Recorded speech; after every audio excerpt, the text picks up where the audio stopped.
It's time now to hear from Pricewise Tom Siegel for his thoughts on last week's action. Tom, you're really in red-hot form at the moment, having tipped up 3 winners at the weekend.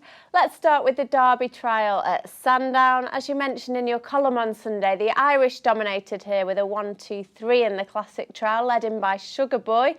Do you think we're more likely to have an Irish-trained Derby winner this year? Yeah, I do actually. I thought that was quite significant. I mean, obviously, it's only very flimsy, limited evidence, but the 3 of them came a long way clear of some good horses. I mean, Al Wab had pretty solid 2-year-old form, and so did Fantastic Moon. He'd won the Solario, I think it had, at the same track. So I thought the fact that they were well clear either said that they were fitter or they were better, or neither, or none of those things, or that they were just, just a quirk of the system. But for me, I think it was quite significant that they came home so far clear. I mean, they wouldn't have been in the top rank of Irish horses either. And I think augurs well for the likes of Battle of Marengo, who had obviously beaten Sugar Boy pretty easily, giving him weight on his seasonal debut. I think we're likely to see an Irish winner, yeah. Unless Toronado obviously stays the trip, and he's obviously a very good horse, and he comes right into the equation. But at the moment, I think it's strange that Telescope's the favourite over horses like Battle of Marengo on what we've seen so far. Battle of Marengo leads Sugar Boy and Imperial Concord as they race up towards the finish. It's Battle of Marengo who's going to extend his winning sequence to 4 out of 4. Battle of Marengo and Joseph O'Brien win it from Sugar Boy. And after nearly a year off the track, Al Kazim caught the eyes of many when winning at Sandown. What did you make of his performance, and can he go on to better things? Absolutely, I love him. I think he's a grewas horse. Tina, I thought was really impressed once again. He travels so well. He looked to me, I mean, Roger Charlton was on record as saying that he thought he was, was worried that he might not be fit enough. And he ran like that to me. I just think he was better than the horses he was taking on. He cruised through, really. I mean, it wasn't a bad race either. You know, Thomas Chippendale and the Michael Stout horse, Eagles Peak, could be very good. But I like him. I think he's a very good horse. Tom, you tipped up Sada Grugy to win the Celebration Chase, also at Sandown. How do you see next season going for him? Oh, he's in that twilight zone probably, but I like him. I've always liked him. I mean, he did me a good turn on Saturday, but I've been with him ever for many, since I saw him at Kempton on Old Racing Post Chase Day a few years back. I've always really liked the horse. I think everyone has got sort of switched into the fact that he likes soft ground. I'm not sure about that. I think he likes good ground better. I thought he travelled really well.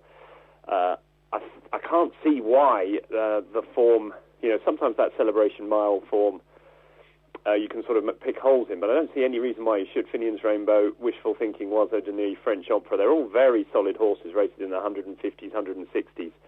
Thought he beat them pretty easily. So, yeah, it's going to be tough to place, isn't he? Because he's obviously going to have to take on Sprinter Sacre and his pals, but I think he can win some good races. I mean, there's some 2-mile races through the year that Sprinter Sacre won't be going for, and I think he'd be a leading player, definitely.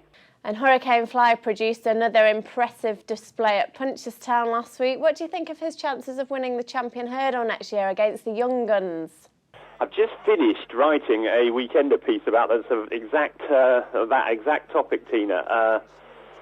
My feeling is that I go to Ireland and I get in trouble every time because I can't warm to Hurricane Fly. And I think it's the fact that when he comes to England, he never seems to be as electric as he is in Ireland. He's run 3. I know he's won 2 Champion Hurdles, and it's going to sound really strange, but on neither occasion did I think he really travelled with that much fluency. And this time they went so fast, and he sort of came to them easily. I thought he'd run away with it, but he never did. I just don't.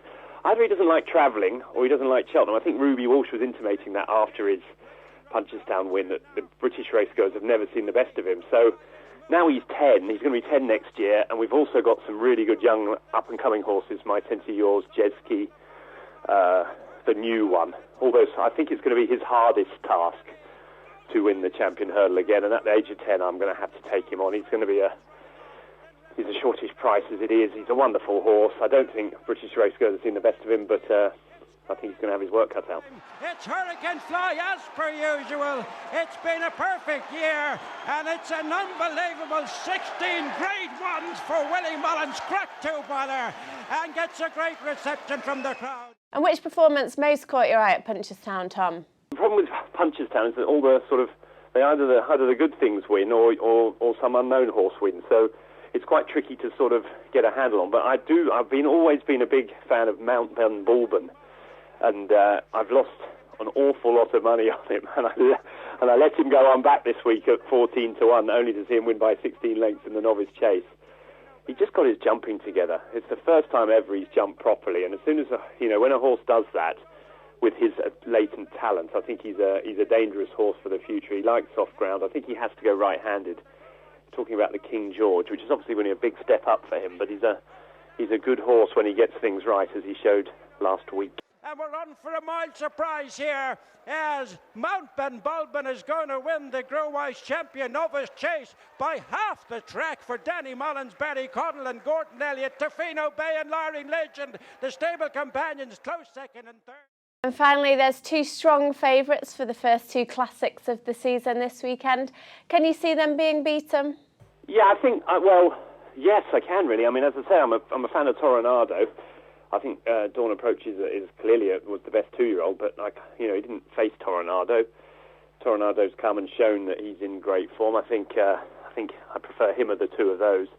And yeah, I like the French filly Water name in the 1,000 guineas. That would be the way I'd go. Hot Snap is obviously open to plenty more improvement, but I'm sceptical about the form of the Nell Gwyn really. So I'd be with the French filly. I think her 2-year-old form was the best on offer, and she'd be the one I'd go for.